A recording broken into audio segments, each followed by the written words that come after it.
Saudamos a todos com a paz do Senhor. Seja mais uma vez bem-vindo ao seu canal de estudo bíblico da Palavra de Deus, canal José Carlos Maciel. Quero agradecer a você que está inscrito no canal, você que tem curtido, deixado seu comentário. Muito obrigado. Continue fazendo isso, que é para nós podermos fazer mais vídeos como esse para você. Hoje nós vamos estudar a lição 9 da Escola Bíblica Dominical. A lição 9, o Ministério de Pastor.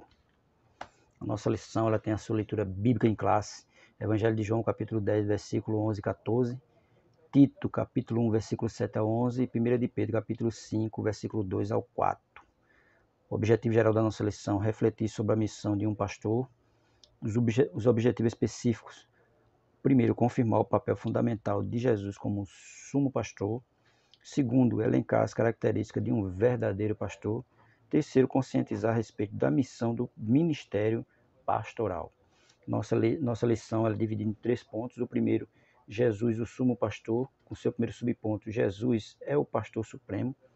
Seu segundo subponto, o pastor conhece as suas ovelhas. O terceiro, o pastor dá vida pelas ovelhas.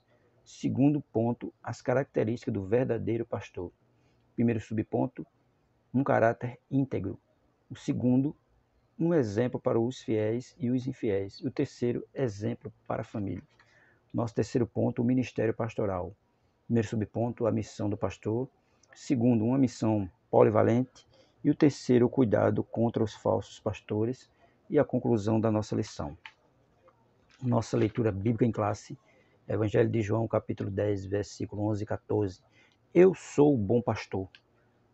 O bom pastor dá a vida pelas ovelhas. Eu sou o bom pastor, e conheço as minhas ovelhas, e das minhas sou conhecido.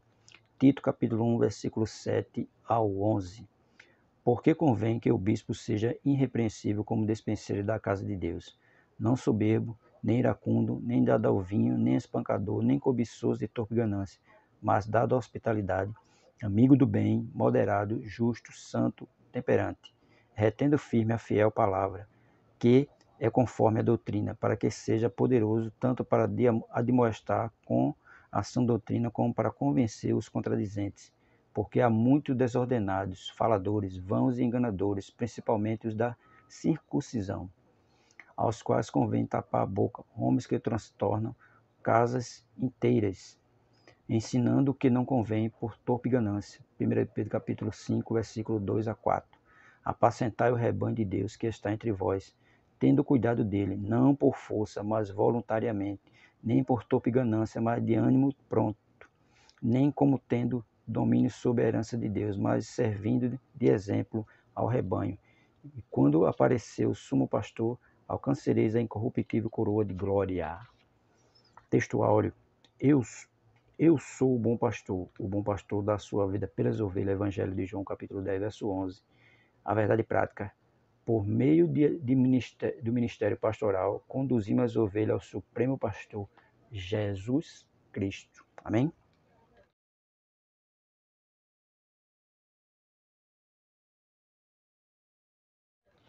Nesta lição estaremos estudando a respeito do ministério pastoral.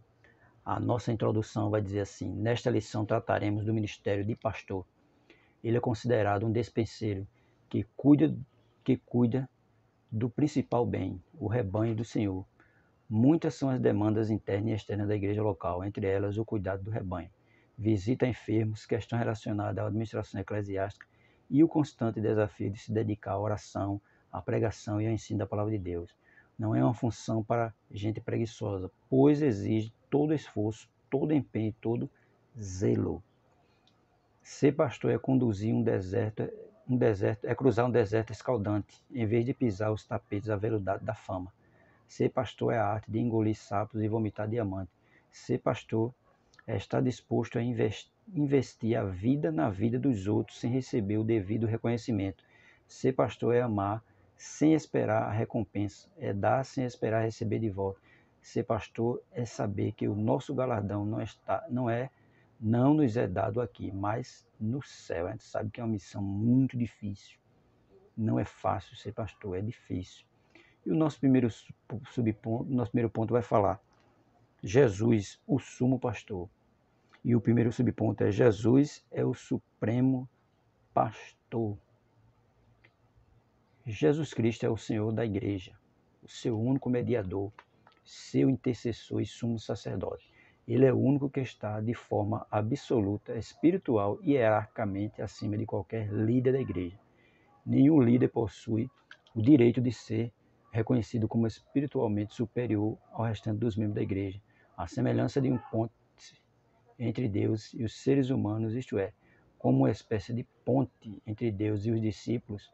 Esse tipo de posição na hierarquia religiosa ocorria no Antigo Testamento, na pessoa dos sacerdotes do templo, os quais tinham a função de mediar o encontro entre o pecador confesso e Deus, a fim de que ocorresse o recebimento do seu perdão ou o derramamento de bênção.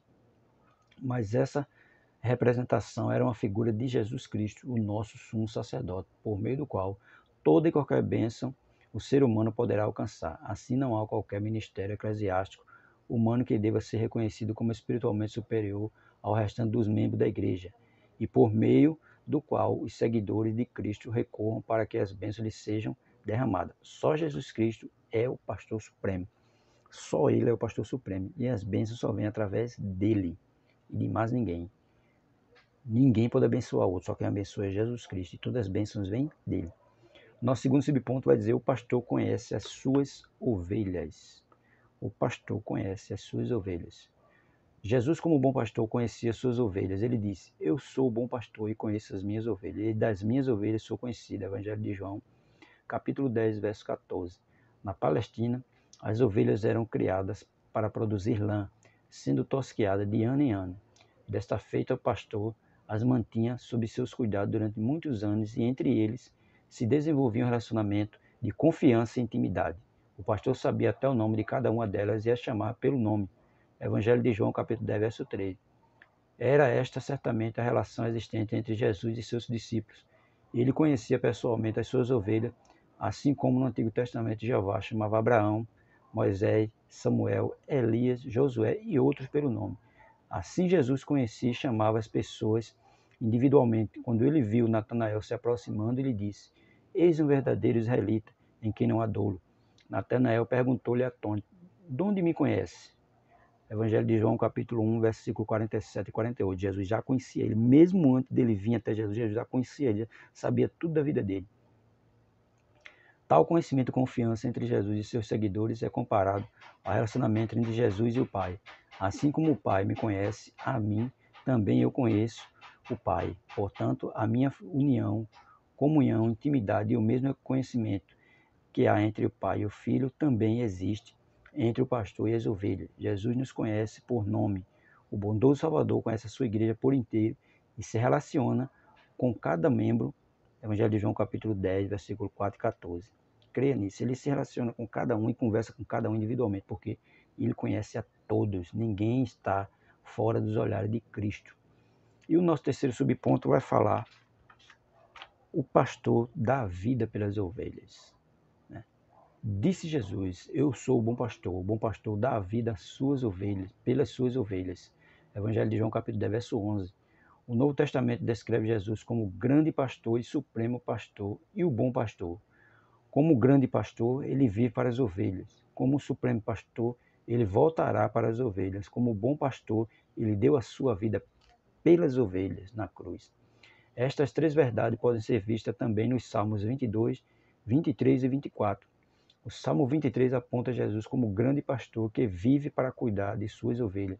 O Salmo 24 aponta Jesus como o supremo pastor que voltará gloriosamente para buscar as suas ovelhas. O Salmo 22 aponta para Jesus como o bom pastor que deu a sua vida em favor das suas ovelhas. Jesus é o pastor que deu a sua vida. A sua vida é o cordeiro que se ofereceu por nós. Seu amor não foi proclamado do alto de uma cátedra, mas do alto da cruz, para libertar-nos da escravidão do pecado. Sofreu o castigo da lei, fez-se pecado por nós, para livrar-nos da maldição. Fez-se maldição por nós, e para nos livrarmos da morte, suportou o golpe da morte em nosso favor. O Salmo 22, profeticamente, revela-nos que Jesus, o bom pastor, não veio para explorar as ovelhas e oprimi-las, mas para morrer por elas e dar-lhes a vida eterna. Ele não é como o mercenário, que foge ao ver o lobo e deixa as ovelhas entregues aos predadores. Ao contrário, ele as protege, as perdoa e a conduz a uma vida maiúscula, abundante e bem-aventurada. É verdade. O mercenário, quando ele vê o lobo, ele abandona as ovelhas e deixa as ovelhas à mercê dos predadores. Mas Jesus não, ele protege, ele cuida, né? E dá o direito a elas à vida eterna. Ele não, na cruz do Calvário foi que ele mostrou todo o amor pelas ovelhas, né? Porque ele morreu por todos, por toda a humanidade. Em Israel, no Antigo Testamento, a principal reclamação de Deus contra os líderes de Israel era esta: ai dos pastores de Israel, que se apacentam a si mesmos. Não apacentarão os pastores as ovelhas? Não, naquela época ele não apacentava. Ezequiel capítulo 34, verso 2 e Judas 12. Jesus mesmo deu a vida pelas suas ovelhas, não agiu como um empregado ou um mercenário que faz o trabalho por dinheiro. Ele cuidou delas genuinamente a ponto de morrer por elas. Seu grande amor se revelou em sacrifício e serviço, sacrificando a si mesmo para servir a outro. É claro, esta era a função de Cristo. Um dos diversos cuidados que o bom pastor tem é fortalecer as ovelhas que são fracas, curar as doentes, atar as feridas que estão machucadas e buscar as que se encontram extraviadas. É desse amor sacrificial que serve, que os pastores precisam hoje, pois muitas vezes os seres humanos, assim como as ovelhas, podem se desviar do caminho. É verdade. Muita gente está aí desviada do caminho, machucado, triste, né? E muitas vezes os pastores não vão em busca delas. Deixa ela sozinha, né? Deixa ela, não, foi-se embora, ninguém está nem preocupado. Mas a preocupação dele deveria ser essa, buscar aqueles que estão longe, né? Porque Jesus mesmo disse, eu vim buscar e salvar as ovelhas perdidas de Israel. Então aqueles que estão perdidos necessitam que se vá ao encontro delas. E o nosso segundo subponto vai falar as características do verdadeiro pastor. O primeiro subponto, um caráter íntegro. É o nosso primeiro subponto, um caráter íntegro. Que vai dizer aí, entre outras coisas, o exercício pastoral envolve a aptidão para ensinar, aconselhar e comunicar-se de forma clara com a igreja local. Porém, essas características não são válidas se o caráter do pastor não for íntegro. Se não for íntegro, nada vai, né? Não vai ser uma coisa boa para ele. Ele prega uma coisa e vive outra. Uma das piores queixas que se pode ouvir acerca de um ministro é que sua palavra pastoral não se coaduna com a sua vida, não seja de igual com a vida dele. Ele prega, mas não vive o que prega. Como pode o líder falar sobre honestidade e ser desonesto? De simplicidade e mostrar-se esbanjador, de humildade e comportar-se soberbo.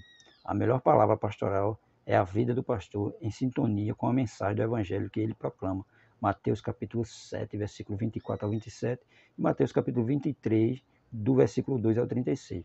A gente vê que quando Elias passava, né, de um lado para o outro, alguém estava observando. E só pela postura dele, só pela maneira dele ser, alguém disse, olha, ali vai um verdadeiro homem de Deus. Por quê? Pela maneira que ele se comportava. Pela maneira de Elias, alguém já viu nele que ele era um verdadeiro homem de Deus. Dessa mesma forma tem que ser os pastores. Alguém tem que ver nele Deus na vida dele. Não adianta ele pregar uma coisa e viver outra, né? O segundo subponto vai falar o exemplo para os fiéis e os infiéis. O texto bíblico de 1 Timóteo, capítulo 3, versos 2 e 3, afirma que o bispo não deve ser dado ao vinho, espancador, cobiçoso de torpe ganância, contencioso ou avarento. A recomendação é que o obreiro seja moderado. A igreja, o corpo de Cristo, precisa contemplar em seu líder sinais claros do fruto do Espírito, tais como autocontrole, mansidão, bondade e amor.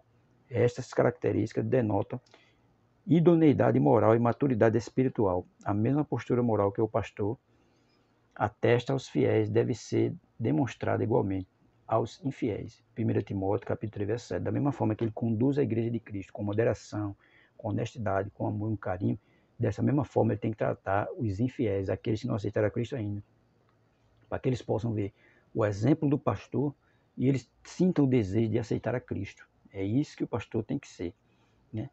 Exemplo, não só para a questão de, principalmente para aqueles que estão de fora. O crente tem que ser exemplo, especialmente para aqueles que são de fora, não só para os que estão de dentro, mas especialmente para os que são de fora. Nosso terceiro subponto fala o exemplo para a família. Não podemos esquecer que antes de ser exemplo para a igreja local e com os de fora, o ministro do evangelho, em primeiro lugar, deve ser exemplo para a sua própria família, sua própria casa. Sua primeira comunidade e igreja, governar a própria casa com modéstia e equilíbrio, criando seus filhos com respeito. 1 Timóteo capítulo 3, versículo 4. É o testemunho que toda família cristã deseja experimentar na convivência sadia com o pastor que é esposo, pai e avô. Portanto, todo obreiro deve cuidar bem do seu lar, pois sem o devido respaldo deste, o seu ministério jamais terá credibilidade. Né? Credibilidade, por quê? A primeira igreja nossa é o quê? É a casa. A primeira igreja nossa é a nossa casa. Nosso terceiro ponto, o ministério pastoral. Nosso primeiro subponto, a missão do pastor. O verdadeiro pastor tem uma missão árdua. Ela é múltipla, pois o pastor cuida desde os assuntos espirituais até os mais terrenos. Vejamos algumas atividades exercidas. Primeiro, ele guia com amor e respeito as ovelhas de Cristo. É solene responsabilidade do pastor guiar as ovelhas de tal forma que seja seguro para elas o seguirem. Ou seja, o pastor tem de ser para as pessoas, ovelha, um exemplo coerente e confiável. Convém lembrar que Jesus introduziu no mundo um novo estilo de liderança, a saber, a liderança pelo serviço e pelo exemplo, e não pela força. O apóstolo Pedro compreendeu isto e o ecoou com seus ensinos pastorais. O rebanho de Deus que há entre vós, não como dominadores que vos foram confiados, antes tornando-os modelo do rebanho. 1 de Pedro capítulo 5, versículos 2 e 3. Com efeito, por bem ou por mal, quer gostem ou não, as ovelhas vão segui-lo. Segundo vai dizer assim para nós: ele alimenta as ovelhas. O alimento, claro, é a palavra de Deus, uma boa doutrina. Jesus, na qualidade de bom pastor, foi sobretudo um mestre. Ele alimentou seus discípulos com a boa comida da sua instrução. O bom pastor fortalece espiritualmente o rebanho de Cristo por meio do ensino da sua palavra, sendo este o seu principal empreendimento. Na pregação, a tarefa principal do pastor não é ser brilhante ou profundo, mas é ministrar a palavra de Deus, ministrar a palavra de Deus com sabedoria. Né? O pastor é, acima de tudo, um mestre. Esta é a razão para as qualidades de um pastor. Primeiro, ele deve ser apto para ensinar, 1 Timóteo capítulo 3, verso 2. Segundo, ele deve reter firme e a fiel palavra, que é conforme a doutrina, para que seja poderoso tanto para demonstrar com a sua doutrina, como para convencer os contradizentes. Tito 1,9. Estas duas qualificações andam juntas. O pastor deve ter o dom de ensinar e, ao mesmo tempo, ser fiel ao ensino da palavra de Deus. E quer estejam ensinando a uma multidão ou a uma congregação, a um grupo ou a um só indivíduo. Jesus mesmo ensinou nestes três contextos. O que distingue o seu trabalho pastoral é que este é sempre um ministério de palavra. É um ministério da palavra. O pastor tem que ter a palavra. Outro ponto ele vai dizer, ele protege o rebanho do Senhor. O pastor preserva o rebanho dos perigos, auxiliando quanto aos obstáculos em sua peregrinação à glória, envolvendo-se ativamente no resgate dos doutrinariamente desgarrados. Mantendo-se atento para defender, por meio da apologética cristã e da oração persistente, a união e a unidade das ovelhas. Sua função é descrita como a de um vigia, que, servindo sob o estado de vela, permanece em constante exercício, espreitando a favor do seu rebanho. É isso que ele deve fazer, ser um vigia. Vigiar sempre para não deixar que o rebanho se perca. Ele cuida das ovelhas com ternura. O verdadeiro pastor cuida das ovelhas com zelo, amor e compaixão, entregando-se totalmente às suas demandas. O apóstolo Paulo tinha esta qualidade. Ele afirmou: antes fomos brandos entre vós, com a ama que cria seus filhos. 1 Tessalonicenses capítulo 2, verso 7. Paulo tratou os crentes de Tessalônica carinhosamente como uma ama que acaricia os seus filhos. A ênfase da mãe é a gentileza e a ternura. Paulo era como uma mãe afetuosa, cuidando do seu bebê. Ele demonstrou pelos seus filhos na fé amor intenso, cuidado constante, dedicação sem reserva, paciência triunfadora, provisão diária, afeto explícito, proteção vigilante e disciplina amorosa. Muitos obreiros lideraram o povo de Deus com truculência e rigor despótico. São ditadores implacáveis e não pastores amorosos. Esmagam as ovelhas com sua autoridade autoimposta, em vez de conduzir o rebanho com a ternura de uma mãe. Outro ponto ele vai dizer, ele cuida de si mesmo antes de cuidar do rebanho de Deus. A vida do pastor é a vida do seu pastorado. Há muitos obreiros cansados na obra e na obra. Cansados da obra e na obra, porque procuram cuidar dos outros sem cuidar de si mesmo. Antes de pastorear os outros, é preciso pastorear a si mesmo. Antes de exaltar os outros, é preciso exaltar a si mesmo. Antes de confrontar os pecados dos outros, é preciso confrontar os seus próprios pecados. O pastor não pode ser um homem inconsciente. Sua vida é a base de sustentação do seu ministério. O sermão da vida é o mais eloquente sermão pregado pelo pastor. O sermão mais difícil de ser pregado é aquele que pregamos para nós mesmos. O pastor cuida de si mesmo para não praticar o que condena. O ministério do pastor não é uma apólice de seguro contra o fracasso espiritual. Há um grande perigo de o pastor acostumar-se com o sagrado e perder de vista a necessidade de temer e tremer diante da palavra. Os filhos de Eli carregavam a arca da aliança com uma vida impura. A arca não os livrou da tragédia. Há pastores vivendo na prática de pecados e ainda mantendo a aparência. Há muitos pastores que navegam no lamaçal de sites pornográficos para depois subir ao púlpito e exortar o povo à santidade. Essa atitude torna os pecados do pastor mais graves, mais hipócritas e mais danosos que os pecados das demais pessoas. Outro ponto ele vai dizer, ele é um dispenseiro. Além dessas responsabilidades, o pastor age como um bom conciliador e administrador eclesiástico dos bens materiais, patronais, das finanças e recursos humanos disponíveis para toda a boa obra local. É isso que ele é, né? Ele faz isso, cuida de tudo. E o nosso segundo ponto vai falar aí, o cuidado, uma missão polivalente. A administração pastoral também é múltipla, pois o ministério envolve o ensinamento, aconselhamento, evangelização, missões, bem como a pregação expositiva da palavra de Deus, que é o seu mais importante empreendimento. Para além dessa responsabilidade, o pastor age como um bom conciliador e administrador eclesiástico dos bens e recursos humanos disponíveis para toda a boa obra da igreja local. Esta sob os seus cuidados a gestão eficiente e honesta dos bens materiais, patrimoniais e das finanças da igreja local. Tudo isso está nas mãos dele. Ele é quem cuida de tudo isso. O nosso terceiro subponto vai falar o cuidado com os falsos pastores. Quando Deus levantou Ezequiel, o profeta de Israel, ele ordenou-lhe que repreendesse os pastores infiéis da nação. O Altíssimo considerava como falsos pastores os que apacentavam a si mesmos e não as ovelhas. Ezequiel capítulo 34, versículo 2. Exploravam o rebanho e não poupavam. Ezequiel 34, verso 3. Não demonstravam amor pelas ovelhas, fazendo com que elas se dispersassem. Ezequiel 34, versículo 4 a 6. O próprio Deus é contra os falsos pastores. Ezequiel capítulo 34, versículo 8 a 10.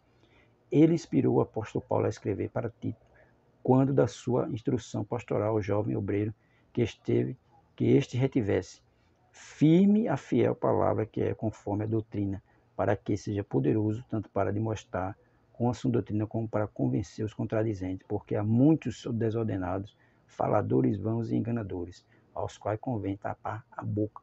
Tito, capítulo 1, versículo 9 a 11, tapar a boca deles com a palavra de Deus. Para concluir, nossa lição vai dizer assim, o dom ministerial de pastor é concedido àqueles a quem Deus chama para servir ao seu precioso rebanho. A Igreja de Jesus, esta acha-se espalhada nas igrejas locais, que reúnem crentes oriundos de todos os lugares do mundo. Eles estão sob os cuidados de líderes para serem alimentados com a palavra de Deus. O objetivo do ministério pastoral é fazer com que o rebanho do Senhor cresça na graça e no conhecimento do Evangelho do nosso Senhor Salvador. 2 de Pedro 3,18. Portanto, o pastor precisa da graça divina para não fracassar em seu ministério.